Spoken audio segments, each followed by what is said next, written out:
Welcome back to my channel. मैं हूं सरिता और आप देख रहे हो सरिता पॉल गार्डनिंग। कैसे हो दोस्तों? आजकल मई जून में जो गर्मी पड़ रही है उस सब से तो आप वाकिफ ही हो। इतनी ज़्यादा गर्मी है ये। और आजकल नौ तपा भी आपने सुना होगा। वो क्या है नौ तपा? ये वो टाइम है जिसमें सूर्य की किरणें धरती पर बिल्कुल सीधी पड़ती हैं। अभी ये देखो, मैं 6 बजे अर्ली मॉर्निंग वीडियो बना रही हूँ, लेकिन इतनी ज़्यादा धूप हो चुकी है। 25 जून से 2 जुलाई तक ऐसे ये 9 दिन है जिसमें भीषण गर्मी पड़ती है और डायरेक्ट सूर्य की जो किरणें हैं वो धरती पर आती हैं। और ये ही वो टाइम है, लेकिन ये टाइम जो है वो हर साल ही आता है। और इस टाइम पर जितने भी ज़्यादा कीट पतंगे होते हैं वो सारे मर जाते हैं और उनके अंडे भी जो खेती में काफ़ी नुकसान पहुंचाते हैं। तो किसानों के लिए ये टाइम बहुत अच्छा है। इससे जितनी ज़्यादा गर्मी पड़ती है कहते उतनी ही फिर बारिश आती है। तो इस टाइम में अपने प्लांट्स को कैसे बचाएं आप? जैसे गर्मी है, हम लोग भी इस टाइम पे बाहर जाने से बचते ही हैं कि अननेसेसरी बाहर ना जाया जाए। जब जाया जाए तो खूब ज़्यादा पानी पिया जाए।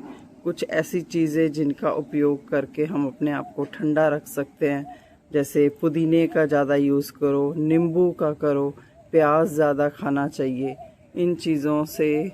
और सिर पे कपड़ा बांध के ही बाहर अगर आपने धूप में जाना है तो। और इस टाइम पर आप अपने प्लांट्स का भी ध्यान रखें। और वैसे गर्मी तो ये और 15 दिन रहेगी, मतलब जून तो सारा ही गर्मी में जाने वाला है। तो इन 9 दिनों का ध्यान रख के ना चलें, पूरा 1 महीने का ध्यान रख के आप अपने प्लांट्स की देखभाल करें। कुछ बिगिनर फ्रेंड्स हैं जो सोचते हैं कि बहुत ज़्यादा गर्मी पड़ रही है और बस भर भर के प्लांट्स में पानी देने की ही वो गलतियाँ कुछ ऐसी करते हैं जिससे प्लांट मर जाते हैं। तो मैं कुछ जानकारी आपको ऐसी दूंगी जिसको आप थोड़ा अपने दिमाग में रख के अपने प्लांट्स की केयर कर सकते हैं। इस टाइम पर जो टेम्परेचर है बहुत सारी जगह का वो 43-45 तक चला गया है और आने वाले टाइम में कुछ ऐसी जगहें हैं जहाँ पे ये 49 तक चला जाएगा। तो जो प्लांट्स छाया में रहने वाले हैं, इंडोर प्लांट्स हैं, उसको तो आप छत के नीचे करें। लेकिन जो फ्लावरिंग प्लांट हैं उनको तो, जैसे विंका हो गई, जीनिया हो गई, रोज़ हो गए, इनको तो पानी की बहुत ज़रूरत है और ये धूप में ही रहते हैं। देखो इस तरह से ये मुरझा जाते हैं सारे, लेकिन अभी मैं जैसे पानी दूंगी तो ये सारे फिर से एकदम से खड़े हो जाते हैं। दिख रहे होंगे आपको, ये एक के पत्ते एकदम से नीचे गिरे हुए हैं। जैसे ही मैं आपको पानी दूंगी इस तरह से ये सब सीधे हो जाएंगे। और जब भी आप पानी दें इस तरह से गमले में पूरा भर के पानी दें और अर्ली मॉर्निंग ही पानी दें या शाम के टाइम पे आप पानी दें।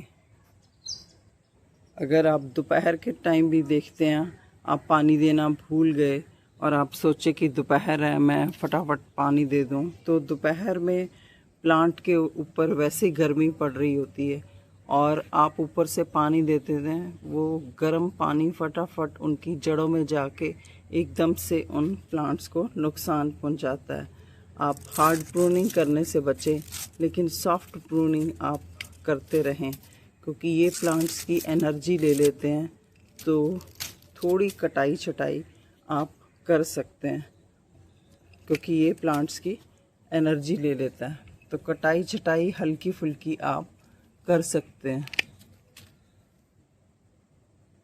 लेकिन अगर लग रहा है आपको कि कोई प्लांट रिपोर्टिंग मांग रहा है तो रिपोर्टिंग करने से आप बचें, क्योंकि प्लांट तो पहले ही इतनी गर्मी में स्ट्रेस में है। तो आप रिपोर्टिंग मत करें इस टाइम। और इस टाइम पर अगर आप देखते हैं कि कुछ बर्ड्स गिर रही हैं या पत्ते पीले हो रहे हैं, तो आप उनके पीले पत्तों को आप इस तरह से हटा दें। और ये ना सोचें कि ये नेचुरल प्रोसेस है, पत्ते पीले होके गिरते ही हैं, लेकिन आप उसमें कोई भी केमिकल खाद का उपयोग ना करें।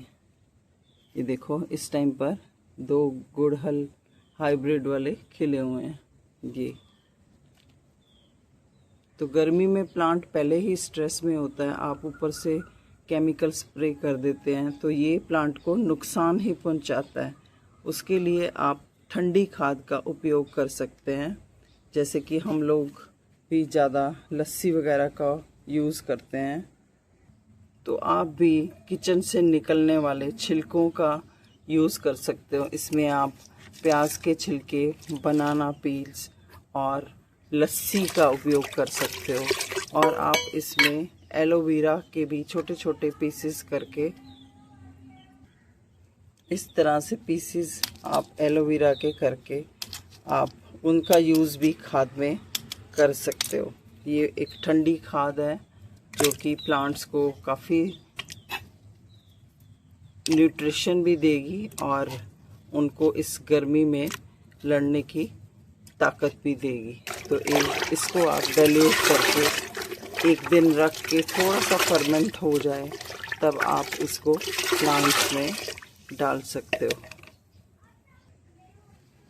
खाद इसी आप इसमें छाछ भी उपयोग कर सकते हो। ये ठंडी खाद प्लांट्स के लिए बहुत ही अच्छी होती है।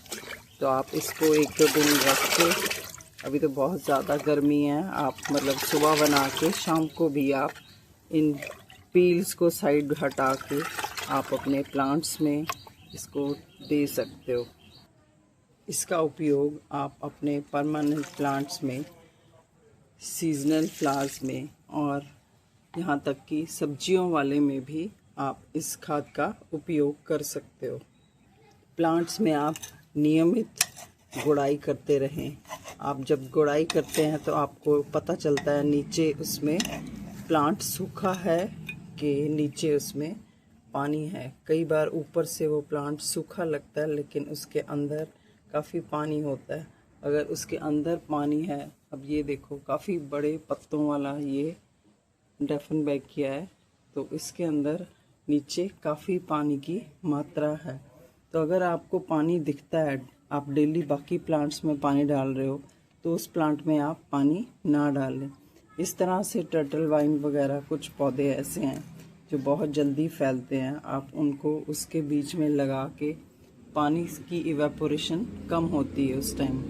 इसमें भी देखो ऑलरेडी पानी काफ़ी है, कल का ही बचा हुआ, तो इसमें मैं पानी नहीं डालूँगी। और इसमें देखो ये क्योंकि काफ़ी सनलाइट में है तो इसमें पानी कम है, तो इस प्लांट में मैं पानी डालूँगी। आप नए प्लांट लेने से भी इस टाइम पर बचे। नर्सरी जाते हैं तो जो सीजनल प्लांट्स ही हैं वो ही लें और ज़्यादा प्लांट्स ना लें। अभी 1 महीने तक का टाइम है, इस टाइम ज़्यादा गर्मी है, तो नए प्लांट लेने से ज़रूर बचें आप। कुछ प्लांट्स ऐसे हैं जिनको हमें इस टाइम पर थोड़ा छुपा के भी रखना पड़ता है कि उनके ऊपर बिल्कुल भी सनलाइट ना पड़े। जैसे कि ये पान का पत्ता है और एलोकेशिया मैंने स्टैंड के नीचे इसको छुपा के रखा हुआ है, जहाँ पे ज़्यादा सनलाइट नहीं आती और ऊपर प्लांट्स की इसको थोड़ी ठंडक मिलती है। कुछ प्लांट्स को आप शेड के नीचे रखते हैं या बड़े प्लांट के नीचे छुपा के रखते हैं, तो उनको भी आप इस तरह एक चद्दर लगा के, कि गर्म लू को रोकने के लिए आप इसके आगे एक चद्दर डाल सकते हैं, जिससे कि उस प्लांट तक लू ना पहुँचे। और चिड़ियों के लिए आप पानी भर के ज़रूर रखें। मेरे तो इस तरह से टब भरे रहते हैं पानी के, इसी में ही आके चिड़िया भी पानी पीती है। इसका एक फ़ायदा तो ये रहता है कि बाकी प्लांट्स को इससे थोड़ी कूलिंग मिलती है और चिड़ियों के लिए भी पानी मिल जाता है। मेरे तो ये काफ़ी सारे टब इसी तरह से भरे हुए हैं। ये देखो, इसमें सीड्स बन रहे हैं।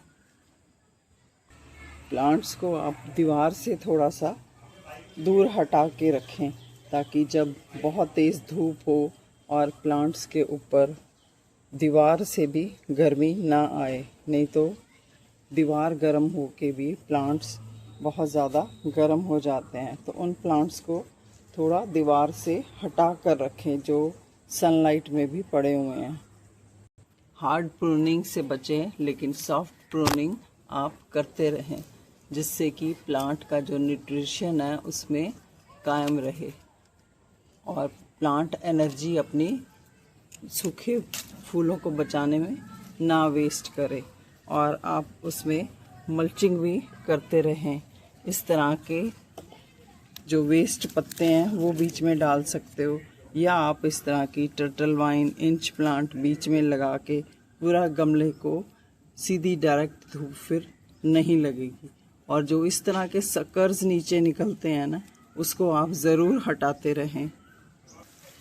इस टाइप का आप ज़रूर एक स्प्रेयर ले लें, स्प्रिंकलर या शावर जो भी बोलते हैं, वो इस टाइम बहुत ही उपयोगी है। आप सुबह शाम इस तरह से अपने प्लांट्स को नहलाते रहें। शावरिंग से प्लांट के ऊपर बहुत फ़र्क पड़ता है वो दिन भर की, और ये बहुत ही हल्के से पानी स्प्रे करता है, बहुत प्रेशर से नहीं करता। लेकिन दिखता है ऐसा है कि प्रेशर से कर रहा है, लेकिन ये बहुत ही हल्के हाथों से जैसे पानी स्प्रे हो रहा है वैसे स्प्रे होता है। तो सुबह शाम आप स्प्रिंकलर का यूज़ करके अपने प्लांट्स को ज़रूर नहलाते रहें।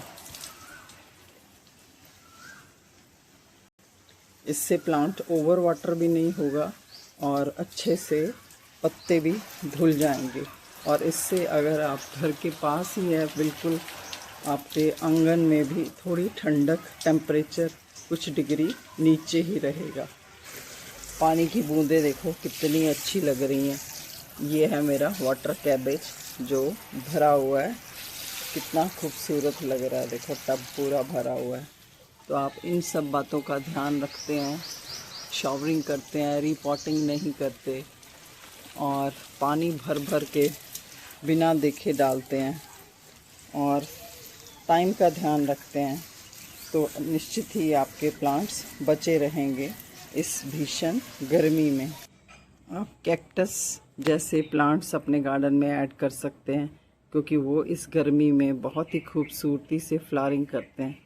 ये देखो डोनट कैक्टस, कितने इसमें फ्लावर खिले हुए हैं और कुछ खिल के ख़त्म हो चुके हुए हैं, और ये इस टाइम पर बहुत थ्राइव कर रहा है। बहुत सारी बर्ड्स हैं इसमें, ये देखो ये बर्ड्स हैं इसकी। तो अगर आपको मेरी ये आज की जानकारी अच्छी लगी हो तो प्लीज़ आप लाइक करें, सब्सक्राइब करें और हाइप भी कर सकते हैं। मिलते हैं फिर किसी और जानकारी के साथ, किसी और वीडियो के ऊपर। थैंक यू सो मच अंत तक बने रहने के लिए।